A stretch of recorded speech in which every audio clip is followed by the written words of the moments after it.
Okay, so what am I doing here? This looks like it could be interesting. I suppose it must be time for a new vlog then, mustn't it?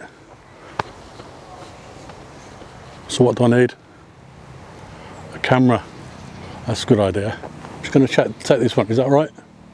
So I found this almost perfect tree here that you can see. I'm not far from the golf course where I am, which is just over there, just a few yards away. And I found this tree here that's obviously fallen at some point. And you can see right at the back, I don't know how well you can see it, but just as I move around here, just at the very back of the tree, you've got where the tree trunk started in the ground, and then you can see the tree has just split away from it and fallen towards the golf course, and in fact almost towards this bit of path here. So what I want to do is try and frame that up somehow and make that into a shot, and I think this is just about the perfect spot to do that. So I'm going to set up here and take a shot. I think I want to try and hurry myself a little bit, otherwise I might get in the way of the golfers, and I don't want to get hit by a golf ball or a golf bat. So I'm going to set this up and take this shot now.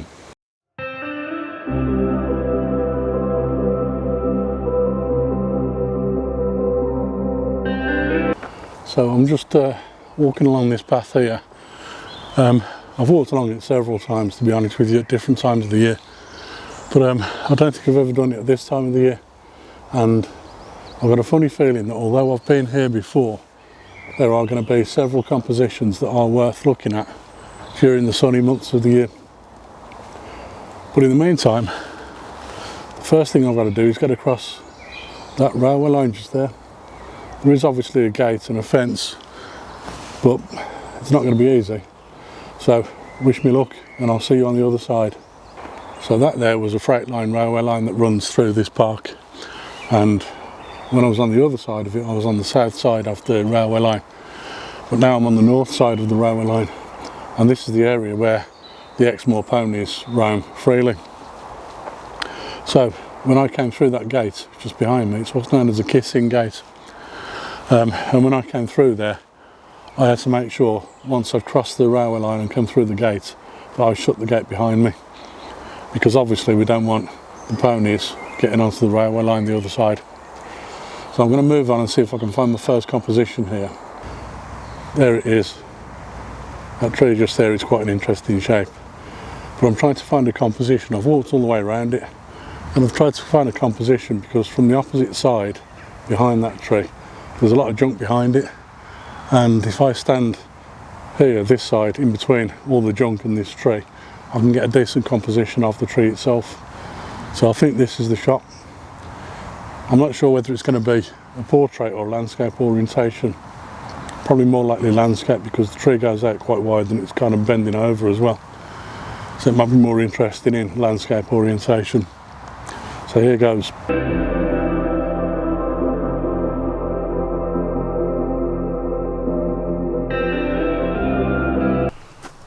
So there's been a couple of things that have happened since I last spoke to you. First of all, very obvious one, that last photo that I took, it was really the only composition for about half a mile. I was in a space which was just basically an open field really, with just a few trees dotted around at one end of it, and just the occasional sapling as well in the middle of the field itself. And that particular one that I shot earlier was really the only one that was any good and worth photographing. But also the other issue that I had is my Rode Wireless Me receiver on the top of the camera ran out of juice. The transmitter hadn't run out of juice, but the receiver had. It means I've obviously not charged it properly last time I charged it, so I'm going to have to look into making sure I charge that properly before I go out next time. But in the meantime, I realised I'd still got my old Rode shotgun microphone in the camera bag, so I've just switched out the microphone for the shotgun microphone, which means I'm going to have to handhold while I'm talking to you in the future, just for the rest of this vlog. But I don't think there'll be very much more, to be honest with you. I'm in a spot now where I've just found one composition that looks quite interesting. There's a silver birch tree just there behind me. It's got a little bit of sunlight on it at the moment, not very much, but from here it looks quite nice. So I'm going to set up a composition there. Chances are it's going to be a portrait orientation. There's a couple of other silver birch trees dotted around near to it as well, and I may even make those part of the composition as well. But for the time being, it's just this first silver birch tree, and I'm going to be focused on that. So I'll set this one up now.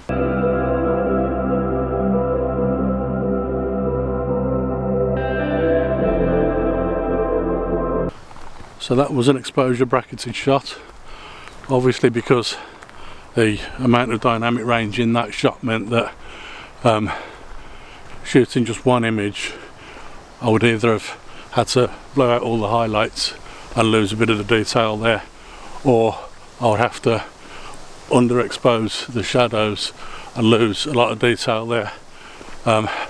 So what I chose to do was use 3 separate exposures, one at a 500th of a second, one at a 250th of a second, and one at 125th of a second, and then I'll combine those using Photoshop later to get the best possible exposure right throughout the image and make the most of all that dynamic range. So I've just stopped here for a moment because this tree just behind me is a pretty obvious composition. As I'm walking up the path, I can see the light bouncing off the side of that just there. I'm thinking that this is going to make a really interesting shot. Once again, it's going to be a portrait orientation, and possibly it's going to have to be another exposure bracketed shot, but I'll wait and see on that one. The only problem I've got is this little triangular sign behind it is obviously going to be encroaching into the image. And because of what it is, I may be able to clone that out using Photoshop afterwards, so I'm not all that fussed about that. But I just had a closer look at the sign and tried to read what it was saying, and actually it's quite interesting because behind that triangular sign there's a path that leads further up to what they call a burnt mound, and that's a mound of stones that were formed about 3,000 years ago to create a sauna type effect. They were heated up and had water poured onto them, and it would create steam, creating a sauna for the guys that lived in this woodland at the time. That's quite interesting, but it means that behind that sign I'm going to have to walk up the path and have a look at the oak tree that's now stood at the top of that burnt mound, because it's quite an obvious composition itself. Whether it'll work or not is another quick matter. So first of all I'm going to capture this one here and then walk up the path there to see that one.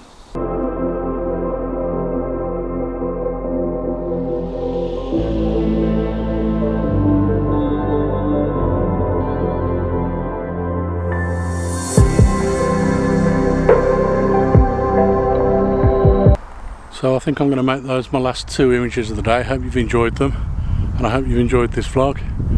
I've really enjoyed myself because before I started this vlog I was actually out in the park having a nice family picnic, and I think I've been in the sun for a fairly few hours now, so I want to get home and get myself out of the sun.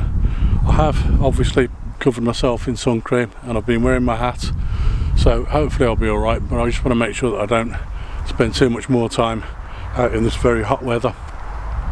And it's been deceptively hot because it's a little bit breezy as well, so the breeze is knocking a few degrees off the temperature, but the sun is still very, very strong at this time of year.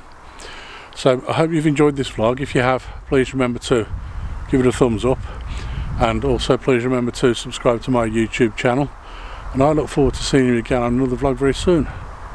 Bye for now.